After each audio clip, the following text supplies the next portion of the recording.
Man, guys, remember when quickies used to be, quick? I miss those days. And after this episode, and my eventual best and worst list, we're gonna get back on track. Rise and Fall of Weezer just kinda inadvertently ballooned into this massive, gargantuan, Paula Deen cholesterol count-sized juggernaut of a project, but now that it's done, we can get back to basics. Quickies are gonna be much quicker, and even full-length episodes will be much more concise in the future. In the words of someone wiser than myself, ain't nobody got time for that. So let's quit rambling for a change and just get right to it. Hey, a new Smashing Pumpkins album. I'm down. Though I do have to admit it's been a while since I've actually cared about this band. Zeitgeist, while better than I was expecting, did leave me underwhelmed, and I skipped out entirely on Oceania. But picking this album up has convinced me that I totally shouldn't have stopped paying attention.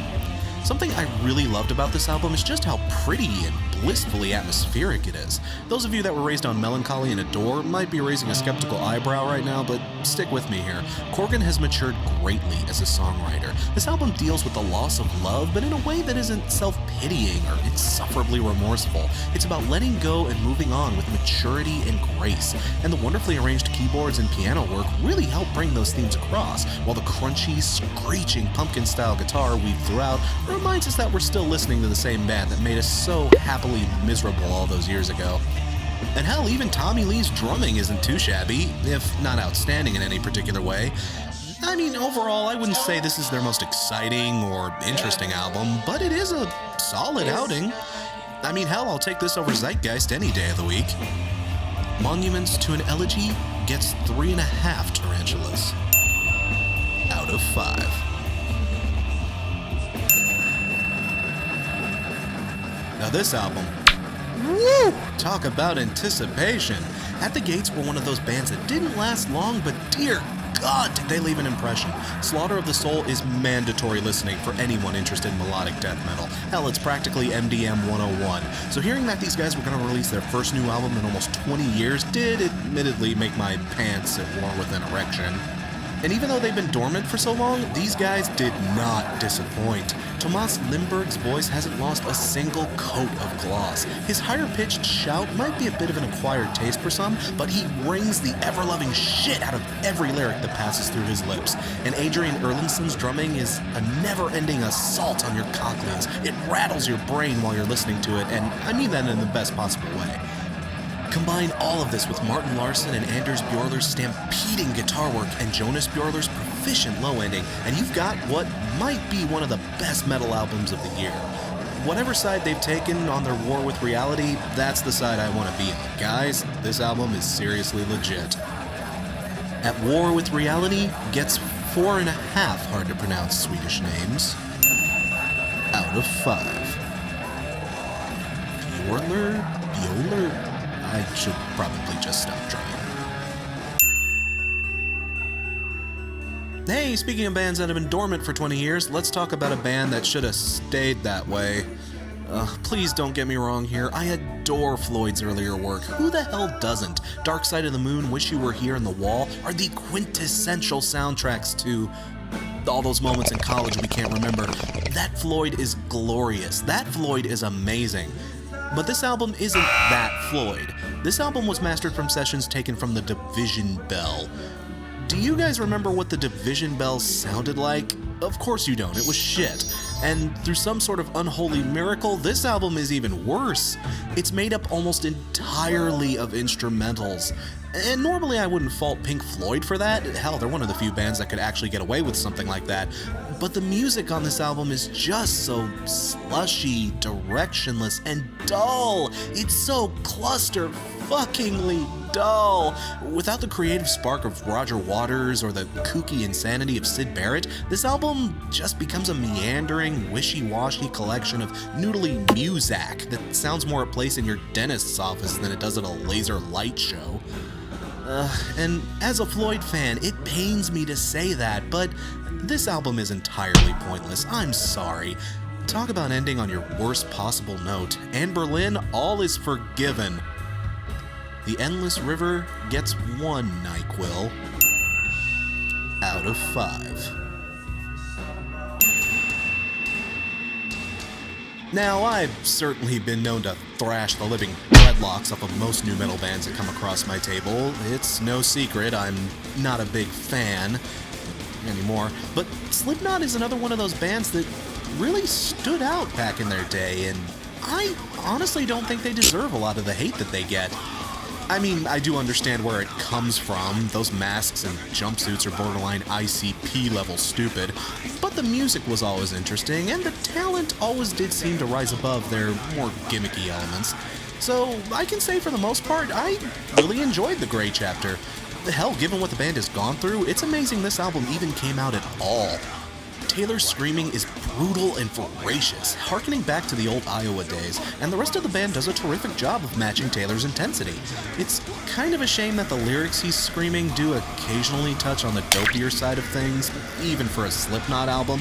I'm sorry, but as someone with 2 bachelor's degrees in English, the devil in I makes my skin crawl for all the wrong reasons.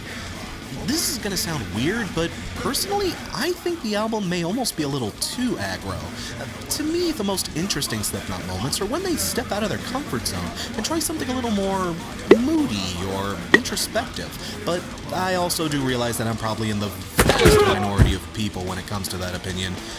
I don't know, at the end of the day, Full Maggots will love this album. It harkens back to the unbridled chaos of their earlier records, and it does a great job of recapturing that intensity. But fair warning to those of you that were weaned on Volume 3 or All Hope Is Lost, this ride might be a lot bumpier than what you're used to. Point 5, The Grey Chapter, gets 4 crazy motherfuckers out of 5.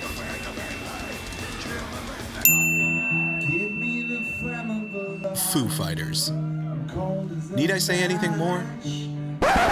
Well, yes, I have to. It's kind of in the job description. Foo Fighters do tend to get some hate these days for how mainstream they become, but frankly, I'm of the opinion that everybody listens to this band for a damn good reason. They would not have survived in this musical climate if they weren't a damn stellar group, and Sonic Highways does a good job of continuing their legacy. The album is very rich and complex for a Foo Fighters release. Despite what some naysayers have been preaching, the 3-guitar assault fits this band perfectly, and I honestly don't think Pat Smear gets the credit that he's due. Granted, as a Germs fan, I am a wee bit biased, but his contributions make for a very full and vibrant Fighters sound, and there is very little to gripe about with this release. I haven't even seen the Sonic Highways miniseries yet, but the influences from the different cities they recorded in can be heard very succinctly. The album does slow down a wee bit too much for me towards the end, but the outstanding closing track, I Am a River, more than makes up for that. I never found myself reaching for color and shape to wake myself back up. I mean, what else can I say? Grohl and company have knocked another one out of the park, so if you're into Foo, this album's for you. Sonic Highways gets 4.5 Green Hill Zones out of 5. Here's a band that some of you guys actually requested I check out, and when I read their name, I crossed my fingers, and sure enough, they looked ridiculous. Like Robert Smith somehow had a baby with both Motley Crue and Kiss at the same time. But I won't knock them for their look. Hell, some of my favorite bands have been known to lay the mascara on pretty thick, so I certainly can't judge. I pushed play expecting to hear some nice, gloomy, gothy, maybe even edgy hooks and choruses. What I got instead was Nickelback. Seriously, their lead singer really sounds like Chad Kroeger, and it's freaking distracting. I mean, I'll admit, he sounds like a Chad Kroeger that actually took a few voice lessons and knows how to actually craft a vocal melody, but a Chad Kroeger that's trying still sounds like Chad Kroeger, and that's never a good thing. My gripe with the vocals aside, the guitar work wasn't too bad, I guess. There's a certain Avenged Sevenfold kind of feel to their overall composition. Good Avenged Sevenfold, that is, if there is such a thing. But nothing on this album really blew my socks off, and it really started to get samey by the halfway point. I mean, I'm pretty forgiving when it comes to black eyeshadow rock, but this album was just all kinds of bland. These guys are clearly more concerned about their makeup than they are their music. Black Veil Brides gets 2.5 Maybellines out of 5. Hey, speaking of Chad Kroeger,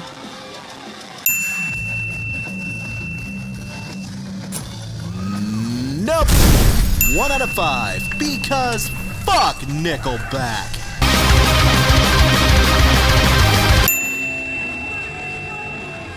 You know, if we're gonna talk goth, then let's talk about some guys who fucking do it right, eh? Anyone that's seen my top 10 favorites episode or my burials review knows that I love me some AFI.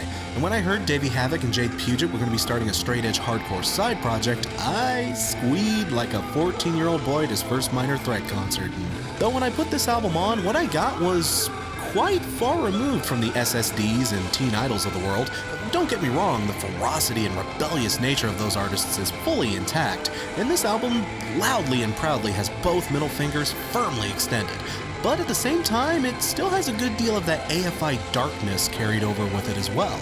The album actually kinda sounds like Burials on crystal meth, ironically enough. It's loud and chaotic, but also pitch black and foreboding.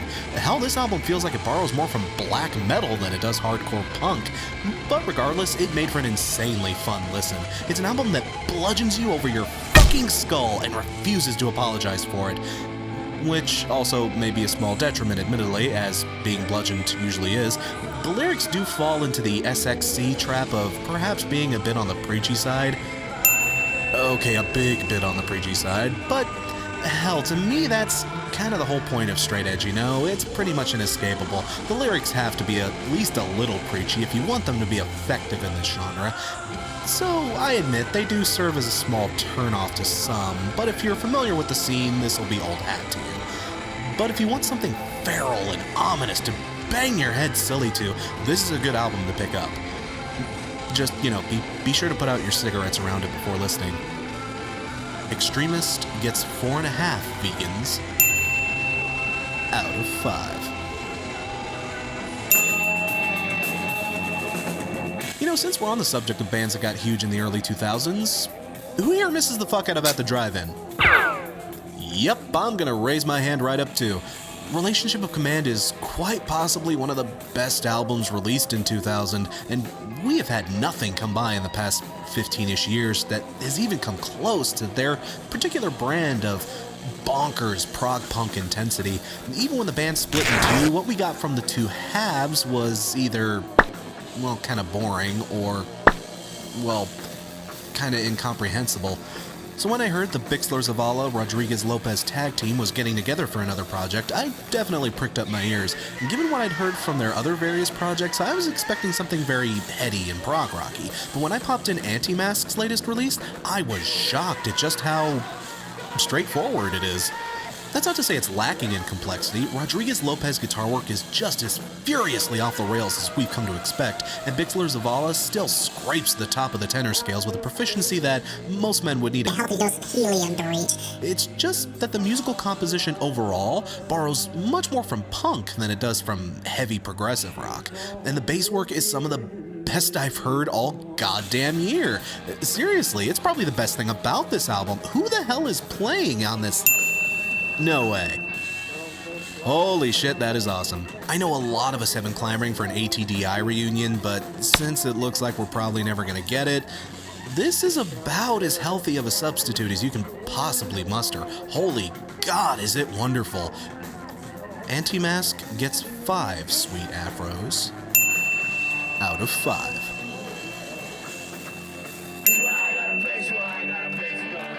You know what we don't hear enough of these days? Ska punk. Though one could argue just how ska-y Rancid's particular brand of punk is, given the near-complete drought we've experienced over the years, it's always nice to see a band releasing anything even close to ska. Hell, I love ska. It's a small part of the reason why I still wear a trilby, despite the overwhelming douche population currently sporting them. In the words of Michael Bolton, why should I change? They're the ones who suck. And Rancid's latest certainly isn't bad. Matt Freeman is stellar as always, proudly making Arpeggios his bitch throughout, and Tim Armstrong and Lars Frederiksen haven't lost their ability to write quick and catchy melodies. Though I do have to admit that Rancid, for the last few years at least, have been in somewhat of a holding pattern. This album, as proficient as it may be, is still just a Rancid album. And there's nothing wrong with that. Rancid have clearly carved out a very particular niche, and they know what that niche wants and how to deliver to it. But if you aren't into Rancid, this won't be the album to change your mind or anything. But hell, I like Rancid, and if you do too, this album won't disappoint. Honor Is All We Know gets 3.5 Oys out of 5. Here's a man that my illustrator Emily actually introduced me to last year, and in addition to being a genius behind a pen, she also has pretty stellar taste in pop rock. Thanks, Em. So I just had to give Walk the Moon's second release a fair shake, and when I finally got a chance to spin it, it sure as hell gave me a fair shake in return. Sophomore slump averted. Good job, boys. Not many pop rock artists get past this point. WTM's latest is concentrated pop joy from beginning to end. The percussion is huge, bright, and cymbal heavy, and the guitar hooks are as infectiously hummable as the Killers were back in 2007. God, whatever happened to them?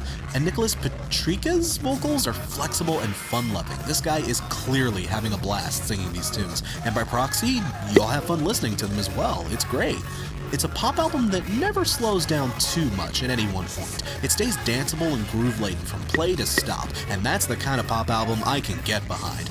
If I have to pick a poppier album to put on my top albums of the list year, this one is probably going to be it. It's really damn good, and you owe it to yourself, if you're into poppier, lighter stuff, to give this a shake. Though it will have fairly stiff competition from Neon Trees. This will be a tough call. Talking is Hard gets 4.5 Porky Pigs out of 5.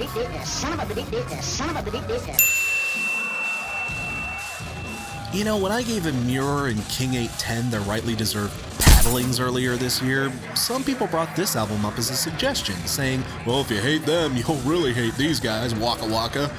Honestly, I almost took that as a challenge. I'm of the mindset that every genre has its bright spots, no matter how dire, and even the amorphous eldritch horror that is the second wave of nu metal must have some hidden gems amongst its ranks. It has to.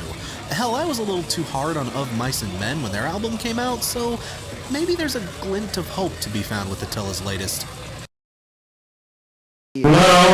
Hell, this album makes Restoring Force look like Houses of the fucking Holy. I will say that this album is much better than the likes of King and Amur, at least from a purely instrumental standpoint. There's some C- lead work here and there, and the rhythm section does an at least average job of keeping things punchy, given their genre at least. What makes this album gobble gonads, however, basically boils down to their jumped up little shit of a frontman. Chris Franzak sings like he's going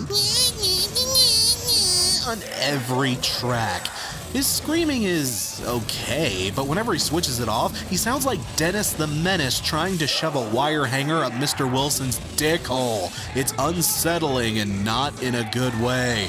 Guys, fun fact, did you know that the guys in Attila don't like haters? Did you know that? Because you sure as fuck will after having to listen to this pile. Nearly every track is nothing but fuck the haters, we're bad motherfuckers, we don't care what the haters think, fuck you haters, fuck you hater, are you a hater? Then fuck you, because we're bad motherfuckers, we don't care what the haters think, we really don't care, we really don't care what the haters think. Seriously, Chris, who are you trying to convince here, us or yourself? Because you're doing a piss poor job either way. This guy must have self-esteem issues that make Twilight fans look like Clint fucking Eastwood. To the rest of Attila, I offer a piece of advice. Fire this needle-dicked little prick and whoever writes his lyrics, and find somebody that can actually perform with an inkling of dignity and self-respect. Maybe you'll rise above it, but for now, fuck this noise. Guilty Pleasure gets 1 Persecution Complex out of 5.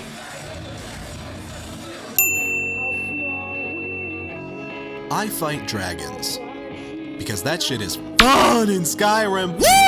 Yeah! Full throw these nuts, you punk bitch! Start again. I Fight Dragons is a chiptune pop-punk act out of Chicago, known for mixing a lot of old-school video game samples into their music. So if you ever thought Newfound Glory needed a bit more Mega Man 2 in it, these guys are your huckleberry. Full disclosure on this particular review, the head of the band's street team actually came to me personally and was kind enough to offer me an advance copy of the album. Thanks again, Michael, but I'm not sure that was the wisest idea given how soundly I tend to thrash albums I don't like. But before the guys in the band proceed to beat their PR guy to death with a TurboGrafx 16, I think you guys deserve to know that this album is good. Like, damn good. Potential album of the year good, and here's why. The album is a partial concept, with one half being part of an interconnected narrative, and the other half being a somewhat unrelated collection of other tracks, a la 2112. In fact, there's a lot about this album that reminds me of 2112, and any album that can do that is certainly looking at a good write-up in my book.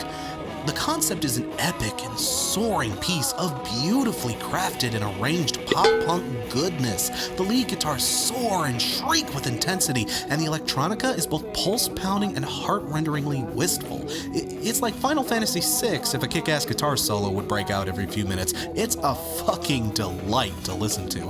And this kind of experimentation is so hard to find in pop-punk. This is a bold and sincere album with an arrow aimed straight for your heart. From the brimmingly hopeful naivete of 18 to the earnest soliloquy of Chicago, it's just rare to find an album in any genre that has this much heart packed together with this much technical proficiency. Hell, the latter track makes me pine for another visit to the old Windy City, despite the fucking traffic on the I-90. I can understand that to some people, the chiptunier elements might make them go, beep, beep, Jesus, God, my head. But guys, if you're into chiptunes, pop punk, nerd rock, or just good music in general, you owe it to yourself to pick this album up. Seriously guys, thanks again for sharing this with me. I'm glad I was one of the first ones who got to hear it. The near future gets 5 Parthenaxes out of 5. How bright she shines in the dark. Oh.